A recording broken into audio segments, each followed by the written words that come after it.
Liburan kemarin, Dayu pulang ke kampung halaman ayah.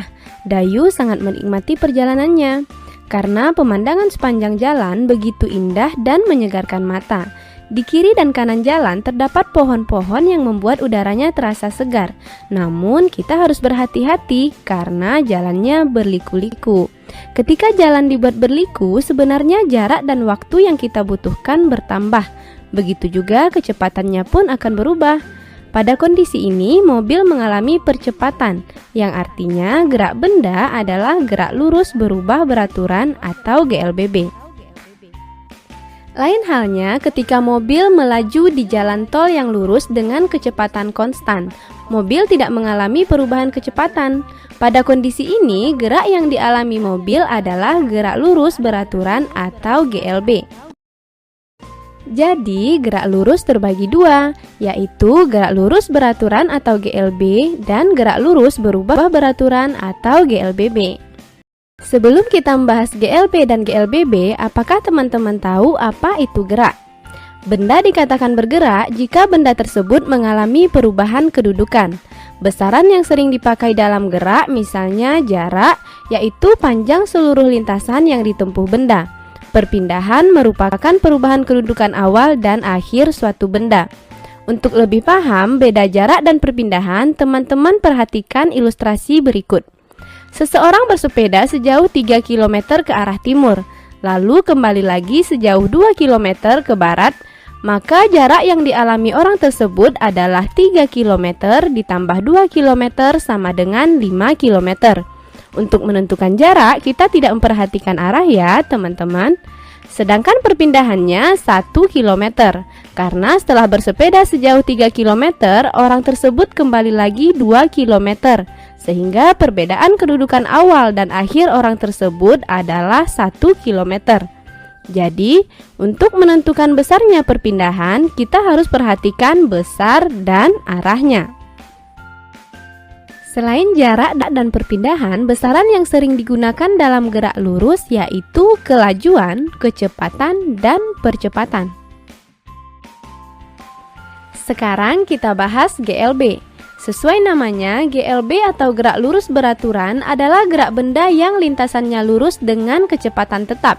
Artinya, kecepatan benda dari awal hingga akhir pengamatan selalu tetap atau percepatannya 0. Besarnya kecepatan dituliskan dalam persamaan V sama dengan S per T, dengan V adalah kecepatan dalam meter per sekon, S adalah perpindahan satuannya meter, dan T waktu dalam sekon. Pada GLB ada dua jenis grafik. Grafik antara kecepatan terhadap waktu dapat ditunjukkan oleh grafik berikut, dan grafik jarak terhadap waktu digambarkan dengan grafik berikut ini. Fenomena gerak lurus beraturan yang dapat kita jumpai dalam kehidupan sehari-hari, misalnya kereta api yang melintas di jalur rel yang lurus dan mobil yang melaju di jalan tol dengan kecepatan konstan. Oke, selanjutnya kita akan membahas gerak lurus berubah beraturan atau GLBB. GLBB adalah gerak benda pada lintasan lurus dengan percepatan konstan. Artinya, gerak ini mengalami perubahan kecepatan secara teratur sehingga menimbulkan percepatan yang tetap. Berikut ini persamaan gerak lurus berubah beraturan.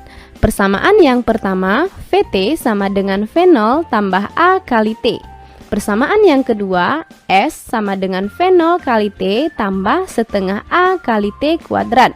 Dan yang terakhir, VT kuadrat sama dengan V0 kuadrat tambah 2 kali A kali S. Dengan VT adalah kecepatan akhir dalam meter per sekon, V0 kecepatan awal juga dalam meter per sekon, A adalah percepatan satuannya meter per sekon kuadrat. T waktu dalam sekon, dan S perpindahan satuannya meter. GLBB dapat digambarkan dengan 3 buah grafik. Pertama, grafik percepatan terhadap waktu. Kedua, grafik kecepatan terhadap waktu. Dan terakhir, grafik jarak terhadap waktu. Adapun contoh peristiwa GLBB dalam kehidupan sehari-hari adalah pesawat yang sedang lepas landas dan berkendara di jalan menurun. Supaya lebih paham, kita bahas contoh soal berikut yuk. Dari soal kita ketahui kecepatan atau V sama dengan 36 km per jam. Perhatikan terlebih dahulu satuannya. Satuan kecepatan dalam sistem internasional adalah meter per sekon. Jadi kita ubah dulu satuan kecepatan dalam meter per sekon. 36 km per jam sama dengan 10 meter per sekon. Dan T sama dengan 10 sekon. Yang ditanya jarak atau S. Kita ingat lagi persamaan kecepatan yaitu V sama dengan S per T. Sehingga S sama dengan V kali T, kita masukkan angkanya. S sama dengan 10 meter per sekon kali 10 sekon sama dengan 100 meter. Maka jarak yang ditempuh Budi adalah 100 meter. Jadi jawabannya A. Soal selanjutnya.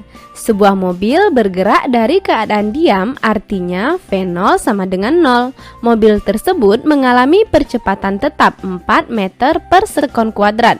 Mobil bergerak selama 18 sekon. Yang ditanya kecepatan akhir mobil. Untuk menyelesaikan soal ini, kita gunakan persamaan GLBB yang pertama, VT sama dengan V0 ditambah A kali T. Lalu kita masukkan angkanya. VT sama dengan 0 tambah 4 kali 18 sama dengan 72 meter per sekon. Jadi jawabannya adalah D. Oke teman-teman, jelas ya tentang gerak lurus? Tetap semangat belajar dan sampai jumpa di video berikutnya.